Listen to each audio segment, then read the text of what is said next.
আসসালামু আলাইকুম রহমতুল্লাহ বরকাত। এই যে দেখতে পাচ্ছেন রমজান মাসের ইফতার মসজিদে নববীতে এই গাড়িগুলো নিয়ে যাওয়া অ্যাভেলেবেল লাখ লাখ মানুষের ইফতার এখানে দেওয়া হয়। লেটসে আপনাদেরকে সামনে গিয়ে দেখানোর চেষ্টা করব। এইগুলো গাড়ি করে আসার পর এখানে প্যাকেজিং করে আসে, এরপর সোজা নববীর বিভিন্ন স্তরে পৌঁছে যায়। এই যে 309 নম্বর গেট দিয়ে সামনে গাড়ি থেকে নামাই দিবে, এরপর এই ট্রলিগুলো করে নিয়ে আসা হচ্ছে।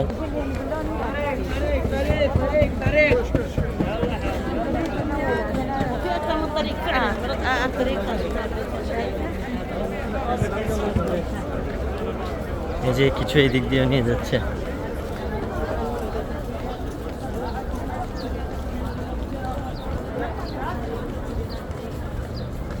এখন যেহেতু নামাজ শেষ হয়ে গেছে, মানুষের প্রচুর জ্যাম, সবাই আবার নিজের গন্তব্যস্থলে চলে যাচ্ছে।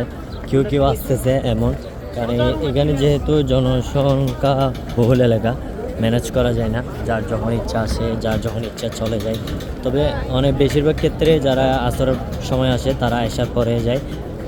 হাজিগণরা তো যেহেতু 7 দিন 10 দিন 4 দিন 5 দিনের জন্য আসে, এইভাবে সময়গুলো এখানে কাটাই দেয়।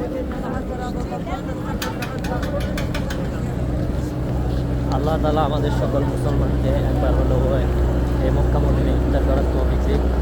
দোয়া করি সবাই আমাদের জন্য দোয়া করবেন, যেন নিত্য নতুনভাবে ভিডিওর মাধ্যমে এই মক্কা মদিনা ভিডিওগুলো তুলে ধরতে পারি। আসসালামু আলাইকুম।